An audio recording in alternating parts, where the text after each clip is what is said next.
यानी कि इस पानी का जो टेम्परेचर है वो 47 डिग्री दिखाई दे रहा है।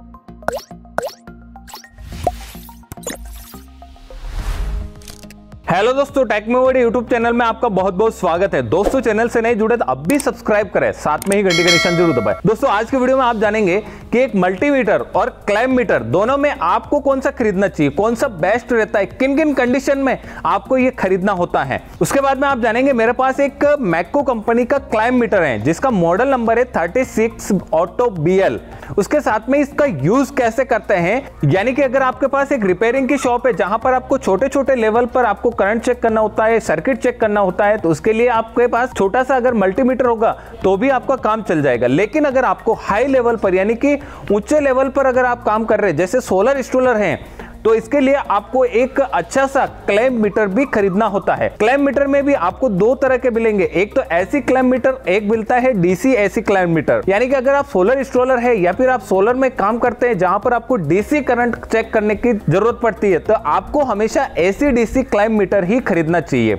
नॉर्मली अगर मल्टीमीटर की बात करें अपन, तो जो क्लैंप मीटर में चेक कर सकते हैं वो भी मल्टीमीटर में कर सकते हैं, लेकिन उसकी जो वैल्यू है वो थोड़ी कम होती है। लेकिन अगर अपन इधर क्लैंप मीटर की बात करें तो हजारों एम्पियर तक आप इसमें चेक कर सकते हैं। जैसे मेरे पास है उसमें आप 600 एम्पियर तक एसी और डीसी दोनों ही करंट आप इसमें चेक कर सकते हैं।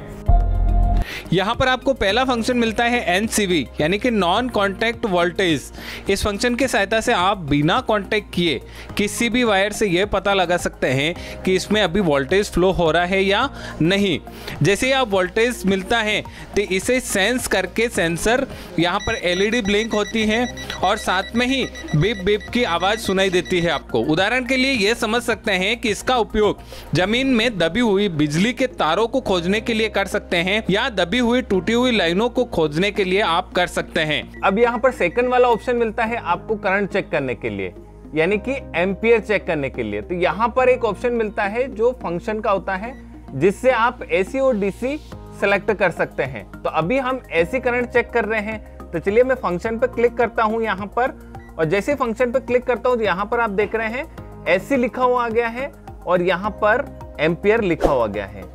यहाँ पर अगर आपको जैसे अंधेरा है, यहाँ पर अंधेरा है, तो आप यहाँ से होल्ड प्रेस करके आप इसमें लाइट भी जला सकते हैं।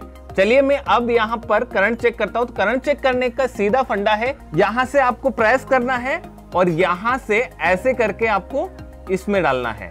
यानी कि अभी आप देख रहे हैं यहाँ पर वैल्यू नहीं आ रही है, तो जैसे ही मैं इसको ऑन करता हूँ, देखिए आप हाईएस्ट 16 एम्पियर गया है और उसके बाद अभी आप देख रहे हैं 9 एम्पियर पर ये सबमर्सिबल चल रहा है। चलिए अब मैं आपको बताता हूँ डीसी करंट कैसे चेक करते हैं। यानी कि डीसी करंट यानी कि जो बैटरी का जो करंट है वो भी डीसी होता है और दूसरा जो सोलर से जो बिजली बन के आती है वो भी डीसी होता है, यानी कि डीसी 12 वोल्ट। तो यहाँ पर अभी जैसे 60 एम्पियर है, अगर 60 एम्पियर से ज्यादा है तो आपको 600 एम्पियर पर क्लिक करना है। मेरे पास अभी 180 वाट के दो पैनल लगे हुए हैं, उनसे कितना करंट जनरेट हो रहा है, तो चलिए मैं चेक करता हूं। सबसे पहले आपको यह ध्यान रखना है कि यहाँ पर एसी मोड है, इसको डीसी मोड में करना है। तो डीसी मोड में करने के लिए FUNC यानी कि फंक्शन वाला जो स्विच है इसको आपको प्रेस करना है। जैसे अब मैंने प्रेस किया तो ये डीसी मोड में आ गया है। अब डीसी मोड में आने के बाद अब कैसे चेक करना है, देखिए एम्पियर चेक करने के लिए आपको यह ध्यान रखना होता है कि क्लैंप को पॉजिटिव वायर में लगाना होता है। तो यहाँ पर दो वायर है, ब्लैक और रेड। तो रेड वायर में मैं इस क्लैंप को लगाऊंगा।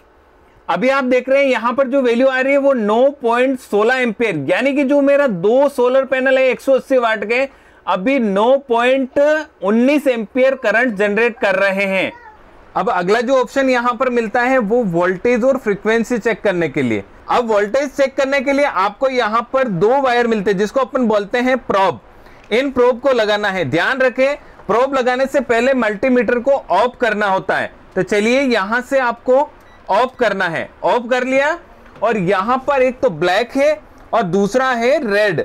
सबसे पहले रेड वाला है, उसको रेड में आपको लगाना है।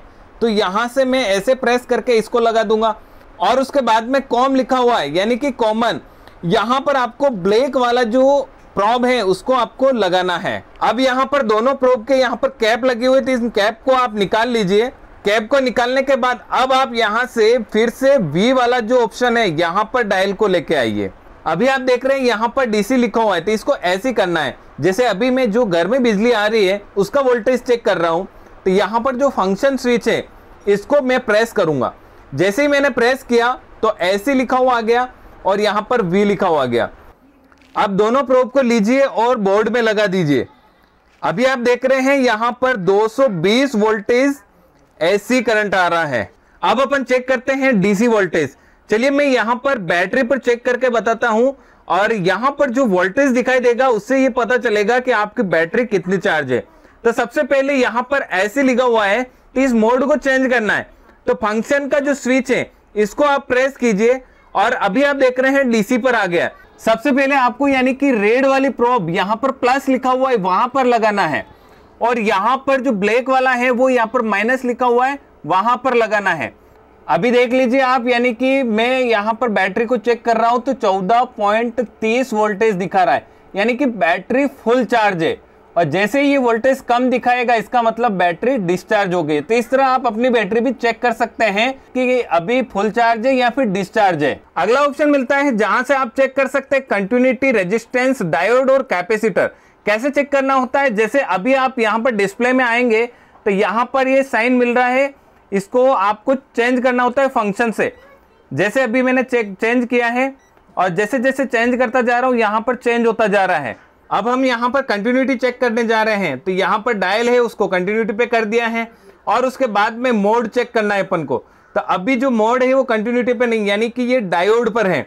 इसको आप फंक्शन स्विच प्रेस करके आप इसको वाईफाई वाला जो साइन है उस पे लेके आएंगे, इसका मतलब ये कंटिन्यूटी मोड पर आ गया है। अब कंटिन्यूटी चेक करने के लिए देखिए आप सबसे पहले ये चेक करना है कि आपका मल्टीमीटर प्रॉपर वर्क कर रहा है कि नहीं कर रहा है। तो दोनों को मैं जैसे ही यहाँ पर टच करूंगा तो यहाँ पर बीप की आवाज सुनाई दे रही है और वैल्यू अप डाउन हो रही है, यानी कि ये सही से है। कंटिन्यूटी का हमेशा उपयोग किया जाता है सर्किट को चेक करने में और फ्यूज को चेक करने में। अगला ऑप्शन मिलता है यहाँ पर फ्रीक्वेंसी चेक करने के लिए, यानी कि इंडिया की जो फ्रीक्वेंसी है वो 50 हर्ट्ज होती है।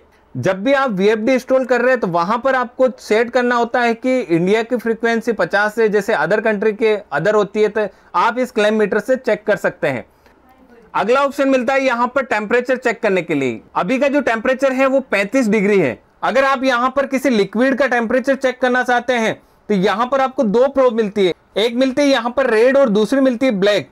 तो यहाँ पर जैसे रेड वाला साइन है वहां पर रेड लगा दीजिए और उसके बाद में ब्लैक वाला है उसको कॉम में लगा दीजिए, यानी कि कॉमन में आपको लगाना है। अब हम देखते हैं कि इस लीड का यूज कैसे करते हैं। तो दोनों प्रोब को आप यहाँ पर लगा दीजिए।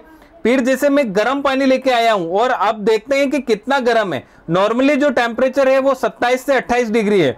तो मैं यहाँ पर इस पानी में इस लीड को डाल रहा हूं और अभी आप देख रहे हैं कि 47 डिग्री इसका टेम्परेचर है, यानी कि इस पानी का जो टेम्परेचर है वो 47 डिग्री दिखाई दे रहा है। तो इस तरह आप लिक्विड को भी चेक कर सकते हैं। दोस्तों क्लैम मीटर खरीदना चाहते हैं तो लिंक डिस्क्रिप्शन में है, वहां जाकर आप खरीद सकते हैं। वीडियो अच्छा लगा है तो आप तक सीमित नहीं रखना है, आपको इसको ज़्यादा से ज़्यादा शेयर करना है, लाइक करना है, और आपके कोई भी सवाल हो तो कमेंट बॉक्स में जाके हमें बताएं।